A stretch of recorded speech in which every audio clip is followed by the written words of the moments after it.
our last screencast to make up for this class, we'll be looking at late 16th century Italian art, the aftermath of the Renaissance.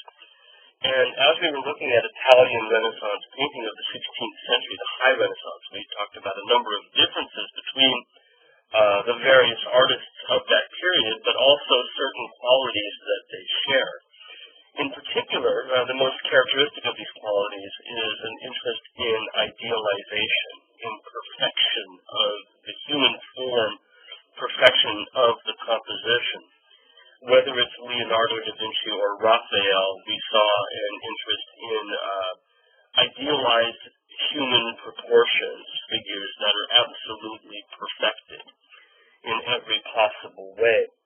There was also a great interest in the ascendance of the human mind over the subject matter, how each of these figures is so rational, so balanced, so proportional. Each of the compositions is determined by an isosceles triangle that really dictates the placement of the figure and the poses of the different figures and unites them and adds to this sense of balance and rationality that's a hallmark of High Renaissance art. Now, after around 1520 or so, the style of High Renaissance art begins to change. And in fact, we see in the great number of pictures made after 1520, we see a stronger sense of imbalance. There's no stabilizing geometry underpinning the composition. Indeed, if we were to trace geometrical figures over this, we would probably trace the triangle upside down, because you'll notice that the Virgin Mary, the largest figure in this picture, is imbalanced. She stands on her points, her feet placed together, no great strong lateral base on which she rests. She seems to teeter almost. And as you look at her pose, you'll notice that she's seated on something, but at the same time she's neither seated nor standing. It's almost as if she's caught between the two poses, as if she were rising up, or if she's indeed seated, it's not particularly comfortable. It doesn't seem restful and timeless. Other elements of this composition add to its increasing strangeness. Her anatomy, for example, is incredibly disproportionate. Look at the length of the fingers of her hands, for example. Very, very elegant.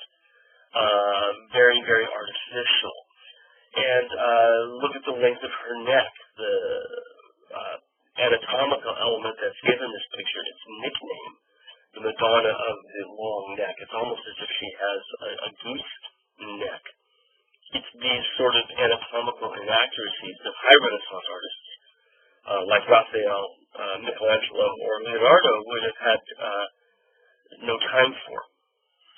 With the idea of artificiality and stylishness, you'll notice that leg in the lower left corner, dancer's leg almost. But if you try to figure out how that leg attaches to the body, it's almost as if it grows out of that angel's navel rather than hooking onto hips that might articulate with the body behind it. So there's a lack of unity, a lack of idealized proportion, a lack of harmony in a lot of the different elements of this particular picture and others that we'll look at. There's also a sense of crowding, almost uncomfortable crowding. Figures mashed together and not really given enough space for their inclusion, whether it's the little head in the background here or the tiny little head underneath the Virgin's elbow. It's almost as if Parmigianino has not given these figures enough room. That idea of crowding, a sort of uncomfortable placement, is really emphasized with the body of Christ. Because as the Virgin appears almost to stand up in front of us, it almost looks as if Christ is doing his darndest to hang on, slipping off her lap. However wide she might be in the hips, there's still not enough room for him there. He's sliding off her knees. So again, imbalance, crowding, these are all parts of this sort of strangeness that we are beginning to see in later Renaissance works. Also, when we talk about crowding in space and whatnot, there's also a sense that the space hasn't been fully thought through. This figure is certainly an Old Testament prophet in the background holding a scroll in his hand. If you look at the shadow, it looks almost as if he's directly behind the base that the Virgin is seated on, but the scale discrepancy is so massive that there's not a sense of unified, harmonious space that leads from the foreground to the background in a rational way. And yet this has been part of Renaissance art throughout the entirety of the 15th century and into high Renaissance art of the 16th century. Now these style differences were noticed in the early 20th century, around 1920. And art historians began to talk about later Renaissance art with a new term, mannerism, to describe all of these artificial elements that had become part of Renaissance painting after around 1520. And the term mannered means, of course, more artificial, less naturalistic, less realistic. And Parmigianino is our first exemplar of this. And we will spend the rest of the screencast looking at these strange mannerist works from the later part of the 16th century. Before we do, I also want to talk about the symbolism and subject matter of this particular painting. You'll notice from this detail that it's unfinished. There was originally a roof on this building in the background, and originally that was a set of columns. You can see the shadows behind our tiny prophet, but he's only ever painted the front one. The rest of it was left incomplete.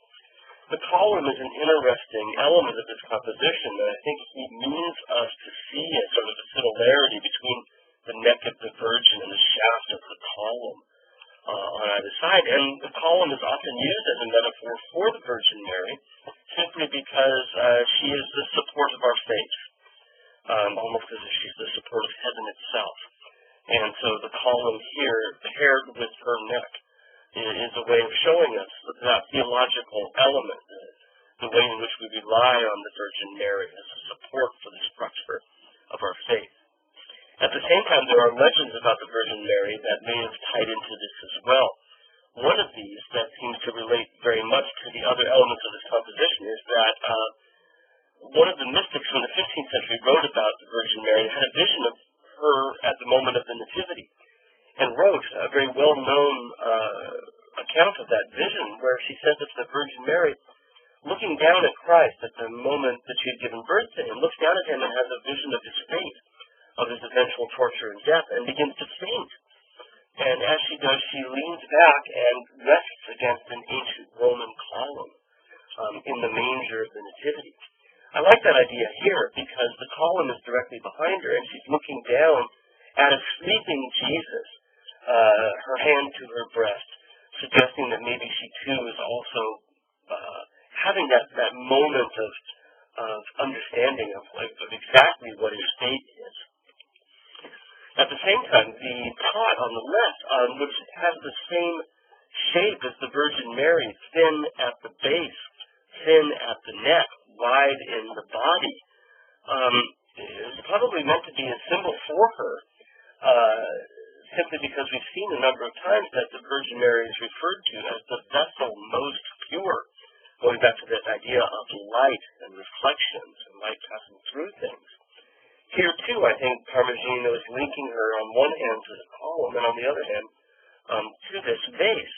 But if you look more closely, the polished vase, where it should reflect Jesus, is in fact reflecting the cross.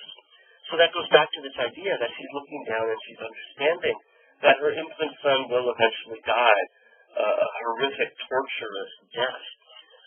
Here is her vision, the cross of Christ's crucifixion. And with that in mind, if you look at the pose of Christ, his arms out to the side, it's almost as if he's taken on the pose of Christ at the crucifixion. And in fact, when you see an image of the body of Christ with that slung arm coming down like that, especially when he's asleep as he is here, that is meant to remind us of his eventual death.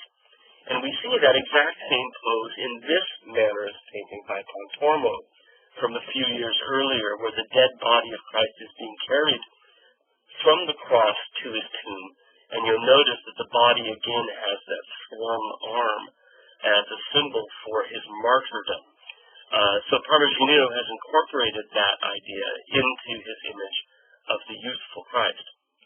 Again, the work by Pontormo on the right highlights these elements of the Mannerist style and the way in which it breaks with Renaissance ideals of balance and proportion. Again, it's based on imbalance. The figure that's supporting the weight of Christ is not stable at all, but in fact seems to be almost like a dancer resting on his points. Not the stability he needs to carry the weight of the human body. Also notice the jarring color combinations that we have with this foreground figure. The red head of the figure picked up in the mustard yellow of that shawl that wraps around a pink tunic, a hot pink tunic that's highlighted in blue, the light almost as if it's coming from off camera or out of frame to the right. Awkward colors appear elsewhere in the composition in the upper right corner.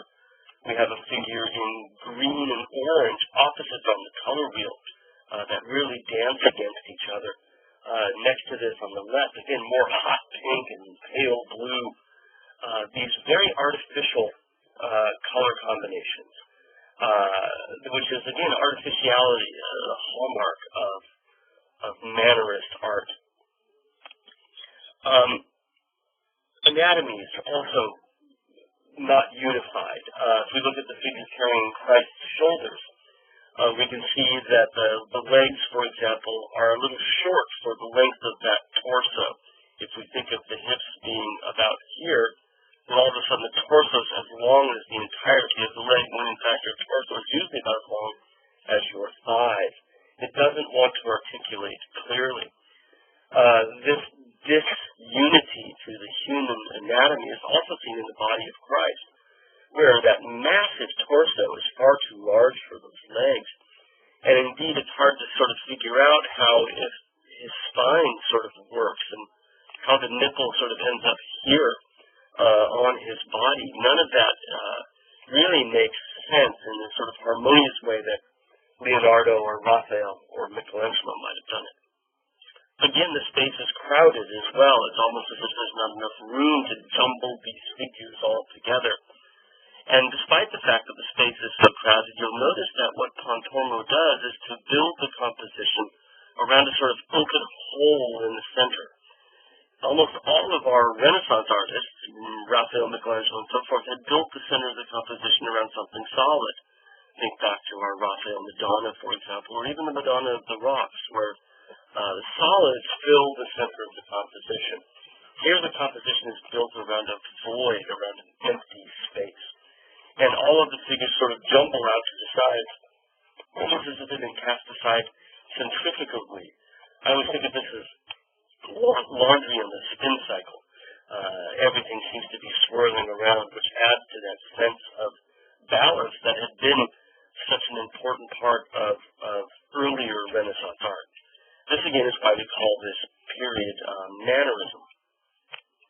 For a non-religious work that also is Mannerist in style, we'll turn to Bronzino. Again, very, very crowded, artificial sense of space. It's all delimited by that blue curtain that's been pulled up behind them. Some of the color choices are artificial and a little off, this purple, green, yellow combo that we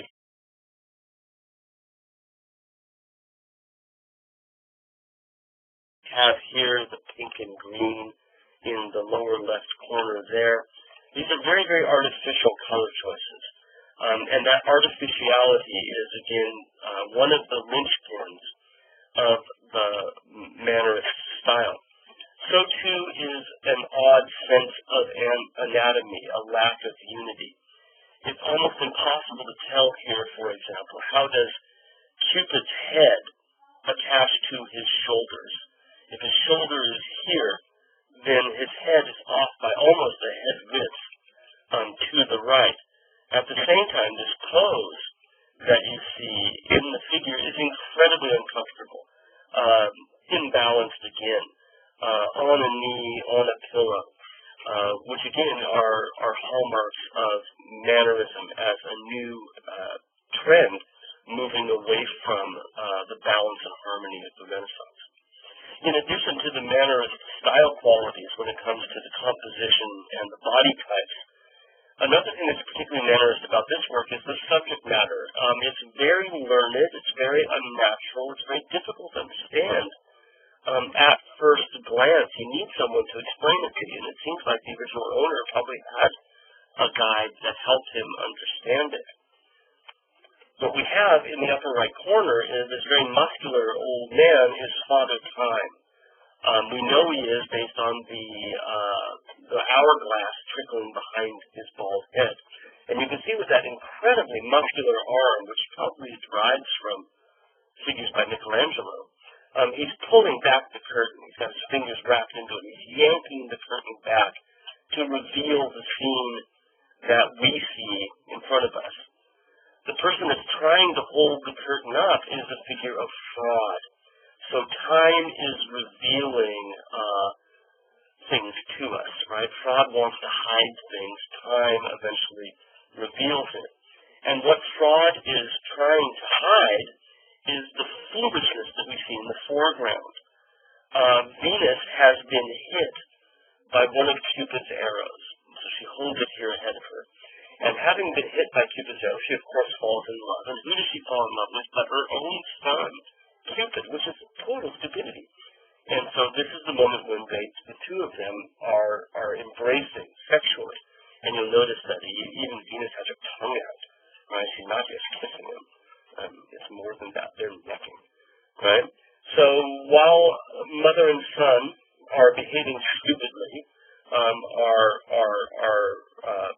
amorously engaged, a figure comes in on the right with flowers. This is folly itself, foolishness, and this embodiment of folly as a young boy is meant to highlight the fact that he rejoices because folly is taking place. That's the theme. Folly rejoices as this happens. The figure directly behind folly is an embodiment of pleasure. She holds in her hand a honeycomb, the sweet nectar of sensual pleasure. But you'll notice that her body behind that purple, pink, and green robe turns into a lion's feet with a serpent's tail. And the hands that she has, the one holding up the honeycomb, and the other one behind her, underneath the elbow of folly. It's very, very hard to articulate this body, even if it didn't have this hybrid animal form.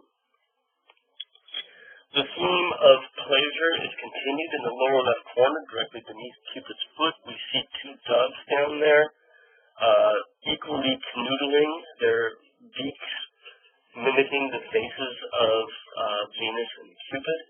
So certainly love seems to be everywhere, and that helps us to explain the final figure, which is envy, who doesn't like it when other people fall in love, and is here literally screaming and tearing its hair out. Now, it's all very, very confusing and has to be explained to you. And this is very typical of mannerism, this artificiality of everything, now even extending to the subject matter itself. You'll notice the two theatrical masks, drama masks in the lower right corner, as signs that everything is artificial, that nothing is really as it might initially seem. Now, this was made for the King of France. We've talked about him before. King Francis I, probably as a gift given to him, but he liked these sorts of elaborate allegories that were difficult to understand. He also loved Italian art. It was King Francis I who invited Leonardo to come to his court to be his court painter. It was under Francis I that Leonardo brought the Mona Lisa to France, why it's in the Louvre Museum today. It was King Francis I who bought statues by Michelangelo when Pope Julius II chose not to use them on his tomb. So he's a great collector of all things Italian, and Bronzino would have entered his collection along with these other works that he had come to inherit through the years. Now we'll wrap up our discussion of mannerism by looking at a few artists who were active in the city of Venice, in particular Tintoretto. And we see with his work, depicting again the Last Supper, the moment when Christ reveals his betrayer to his apostles, the week before he's captured and tortured, the day before his crucifixion. And you'll notice if we look at it compared to Leonardo's version of the same, that nothing is balanced. Nothing is as clear. The table has been kicked off to one side and not squared with the frame anymore. The figures don't face us, but are engaged with each other, and they swirl around in the darkness here. Christ is easy enough to pick out in the center, but Judas is even more difficult to locate here. We also have these swirling figures up above, these angels coming in, and again, everything is jumbled and imbalanced. We have the servants on the right, given every bit as much prominence as the holy figures themselves, making it that much more confusing. Figures are obscured in darkness. It's not fumato lighting. It's not like Leonardo, but rather it gives way to this sort of flickering nightlight, the lamp in the upper left corner, and a sort of strobe-like quality or flashing quality that's typical of Tintoretto's lighting schemes. As we look at works by Tintoretto, and we're lucky to have quite a few of them in the National Gallery, we see here the image where Christ sees the apostles on the Sea of Galilee, sees them from the shore, and walks on the water up to their boat. So we see the splashes from his feet in the lower left corner. And he commands Peter to come and join him walking on the water, but Peter doubts his ability to do it and sinks almost immediately. But the apostles are out fishing, and here is Christ calling to Peter. Notice the artificial color scheme, almost everything in blue. This is typical of a lot of Tintoretto's work, something he passes on to some of his pupils as well. Notice the elongated body, the very elegant, stretched out anatomy of Christ on the left. The length of that finger as part of the gesture. This is also very mannerist in that it's abandoned that perfect Greek or Roman ideal that Renaissance artists had been using before. Also notice the scale discrepancy between Christ and the apostles. The space does not go back in an even and unified way into the distance. We can even talk more about the scale discrepancy between the boat and the shore behind it. There are these great leaps in space, great leaps in scale from one area to the next without a sense of a single unifying harmony. The most famous mannerist artist from Venice was El Greco, and he was born on the Greek island of Crete, which gave him his nickname, El Greco, the Greek.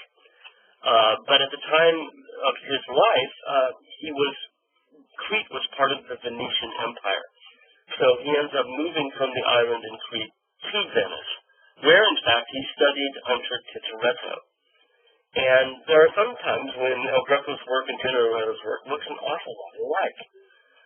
He adopts from Tintoretto that flickering, lightning-like quality of light, where it seems to flash from within the clouds up above, just as it flashes across the waves on the Sea of Galilee on the right. He also adopts from Tintoretto the elongated, expressive figures. In fact, they're even more elongated than Tintoretto's are. And as a mannerist artist, his works are crowded and artificial everywhere we look. This becomes clear when we look at the painting that El Greco based this particular image on. He studied in Venice, as I mentioned, and there he saw works by Titian. This one's in your textbook, but we haven't discussed it. This is the high altar of the Franciscan church in Venice. and seems to have provided El Greco with the basis for his image on the left. On the right, the Virgin Mary is taken into heaven, the apostles in awe watching her leave down below.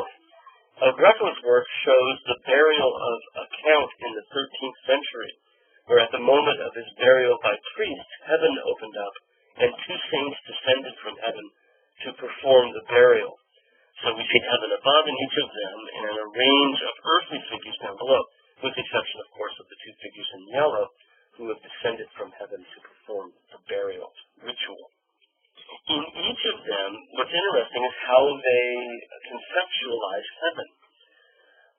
Titian's heaven, with the Virgin at the center of it, moving up toward God, you'll notice is almost a complete and perfect circle up above. Heaven is organized, heaven is harmonious, and it's almost as if the center of that circle is the head of the Virgin Mary herself. There may be quite a few angels there, but they contribute to a sense of harmony, symbolized by this perfected circular form.